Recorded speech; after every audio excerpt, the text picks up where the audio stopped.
Hey everyone, welcome to Bottom Tier, and I'm Jason, and I'm here with Colton, and Hi, everybody. we're doing something kind of special today. We're going to be doing a little video on the Golden Realms expansion of Age of Wonders 3, specifically a little talk on the campaign, and neat things that occur in this that are not in the base game. Yes. At some point, I fear that this little man is going to carry a ring to a mountain. I was And thinking the same thing, like, remember when I was in character creation, I had to make a halfling named Isengard, yes, because I felt it was appropriate. I also would like to take a moment to point out that thistlewood sounds like a terrifying medical condition. But, I don't think anybody. I don't think anybody. You should see a doctor if you believe you have thistlewood. But this video is special because it's also going to be available on MMOHuts.com, where, for those of you who do not know, I'm employed there as their head console peasant, Yes. as well as a member of the core writing team. So I get to play Vidya and then tell people my obnoxious opinions. And by tell, I mean force. And trust me, if there's one thing Jason is stellar at, it's obnoxious opinions. It's God's own truth. Okay, now, as much as I hate to say it, especially because we're supposed to be talking up this game a little bit, I am largely unfamiliar with this. Is this sort of like Civilization or one of those games? In a way, it is very similar to Civilization in that you have, as you see on the left, the like the character units that can produce upgrades, city options like I can release this city if I wanted. I don't want to do that. Normally, you'd see a bunch of buildings here, but I'm playing on a file that I'm like 120 turns into. See if I can find a city that's missing something. Produce units. Here we go, yeah. Masters Guild, Laboratory, because it is a fine day for science. It's always a fine day for science. And this is this one's unique to the Halflings, the Rabbit Burrow. There are lots of little things that are unique to each race, because there are more than just Halflings. There are Draconians, humans, stuff I can't talk about because the embargo hasn't been lifted. Now, race redacted. Were any of these race-specific things added as a result of the expansion, or are they all included with the base game? The Halfling stuff is only with the expansion. You won't see any of that stuff unless you purchase the expansion. Okay, so in order to play as Halflings, you have to have the Golden Realms, yes. Yes, okay, cool. Well, that's neat. I do like Halflings. And they also have another thing that you enjoy, and that is luck. Oh, good! As you see in the top left, Cloverfields and Luck originates from Ernest Thistlewood. The Halflings the Halflings have a stat called Luck, and it can increase like critical hits, increase your chance of not being hit, things of that nature. And there are little shrines like, say, fly over here, but I can't reach it. I'll just end this turn because I think I ended the turn. Well, I finished my turn, then I saved. But you can do stuff like research new spells for your spell book, like the Manticore Rider.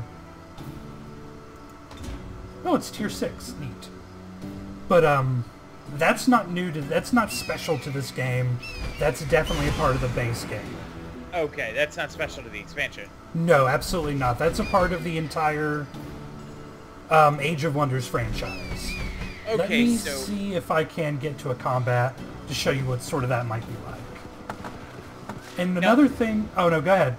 I was going to say, what other kind of things... Like, what's the goal of the expansion? Like, what was the goal to... What are they setting out to do with this expansion? In this expansion, it tells the tale specifically of the Halflings. The only new campaign added was the Halfling campaign. And apparently...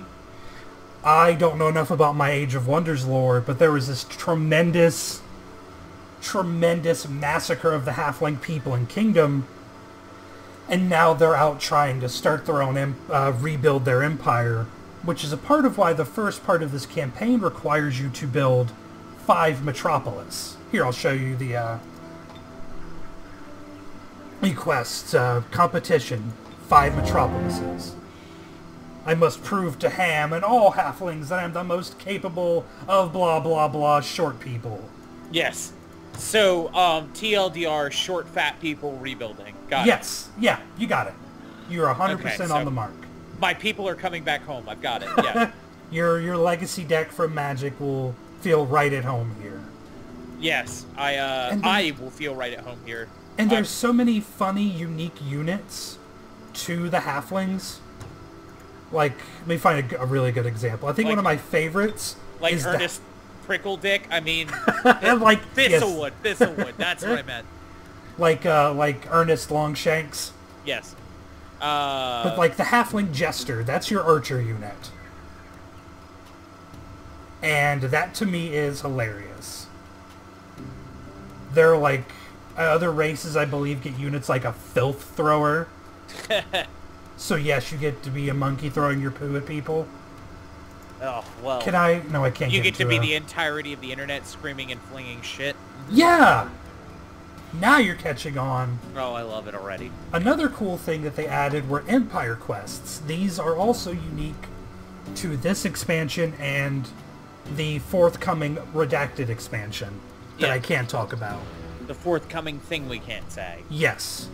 I love being told to review something that you can't talk about. That you have to dance around talking about.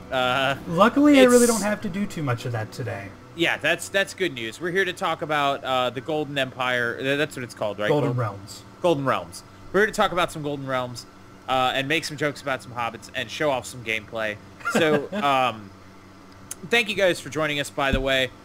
Big shout out to MMOHuts. I know I, Colton Layton, am not an MMOHuts employee, but thank you for letting me contribute on this video. It is definitely a pleasure. Letting us do a bottom tier MMOHuts crossover. We appreciate it. Hopefully I won't get fired for this. No.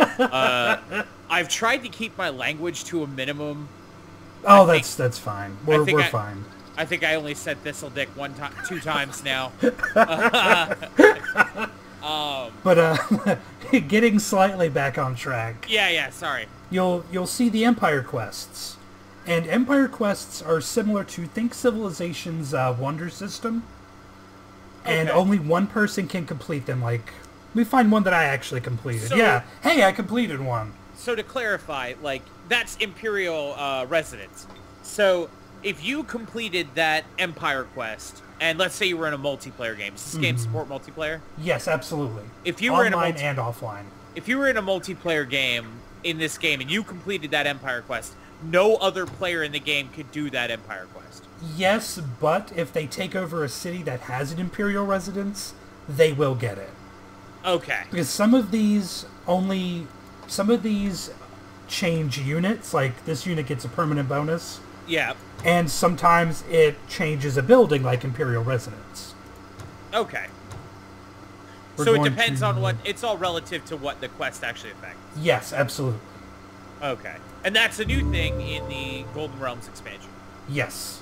Okay.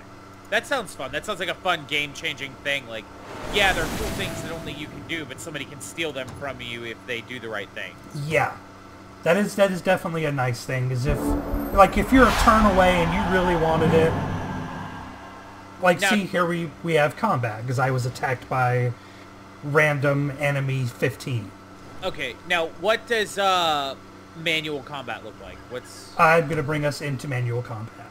Auto combat just gives you the results based on the stats. Okay, so this becomes more like a Final Fantasy Tactics or like... it becomes more like a strategy game. I can cast spells from my book. I don't have too many of them. Is this still turn-based right now? Yes, it's still turn-based. I'm going to put it on autopilot, though, so I don't have to think about it as much.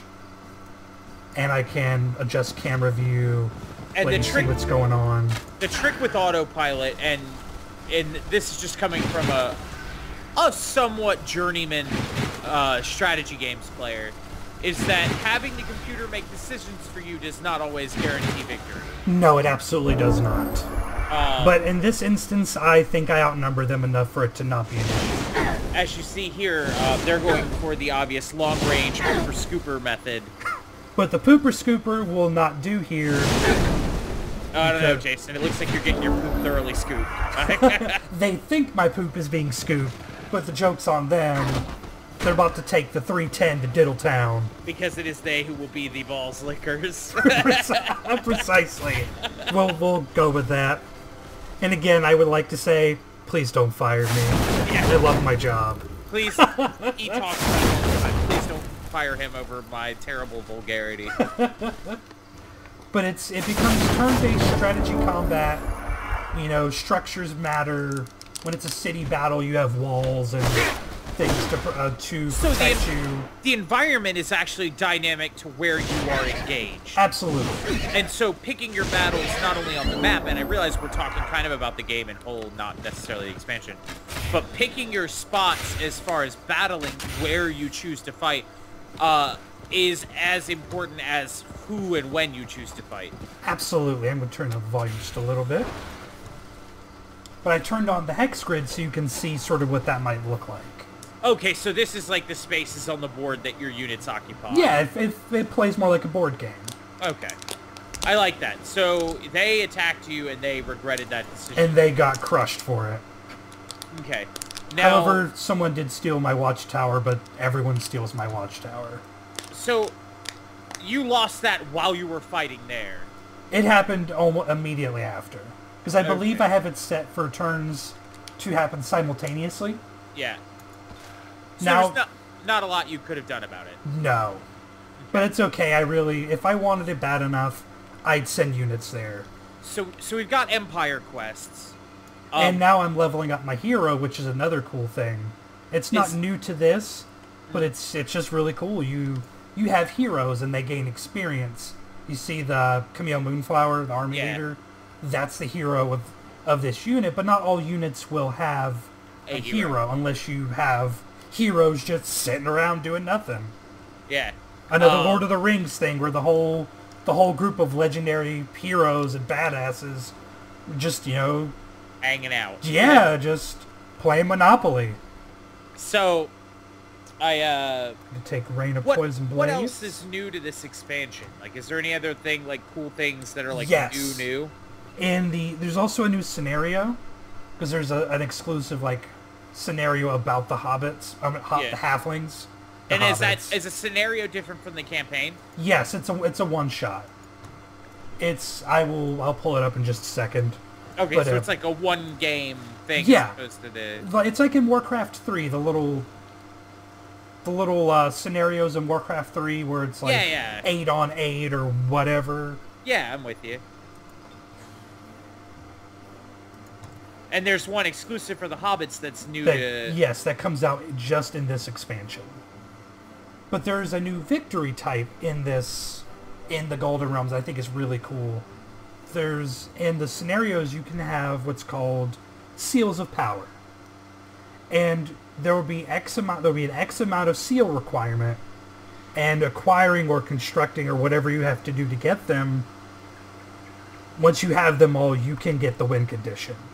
Okay, so it's more than just kill everyone or get everyone to like you or any of the other absurd win conditions. My question to you with that in mind then is how are the seals different in each race, or are they all things you have to build? Do you buy them? Like, do you pull them out of your ass? Like, what?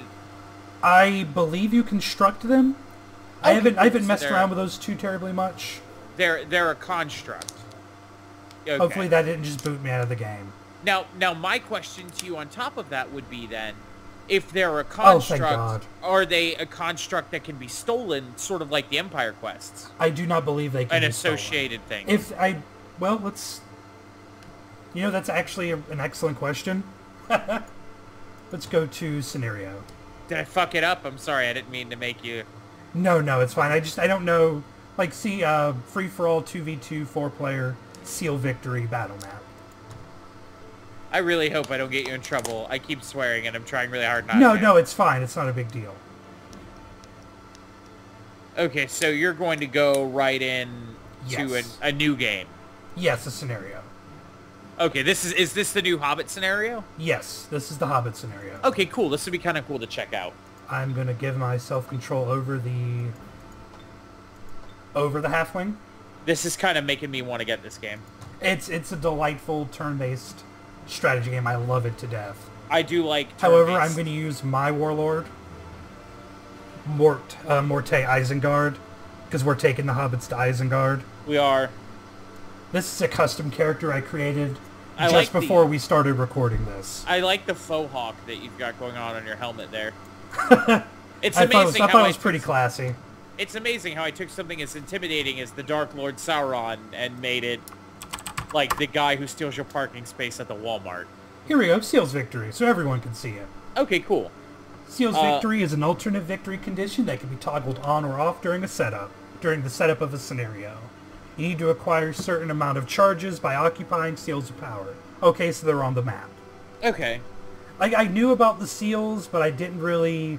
I messed around with the scenarios, but not so much this. It was more for the Redacted expansion, the Eternal Lords. The what? Eternal Lords, that's the name of the expansion. Oh, I thought we couldn't say that. No, we just can't talk about it. It's on Steam, anyone can see it. It's a thing. Yes, it's a thing, and it's coming. And that's the most we can say. Yes, and it's cool. And you should be hyped about it. You should definitely be hyped. If you're not hyped by now, I don't know what's wrong with you. Let me tell you, I saw one thing, and I'm already at half-mast. And...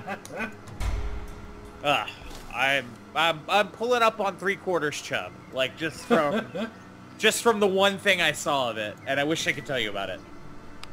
Beak says, the Outlaw Level 1 Warlord wants to join the Live Forces. Prepare to be destroyed. I would say let him. He looks pretty legit. He's riding around on the little Geico lizard there. I'd say let's... So we're gonna wander. I don't think I'll find any Seals of Power right away. But we're gonna just explore and see what happens.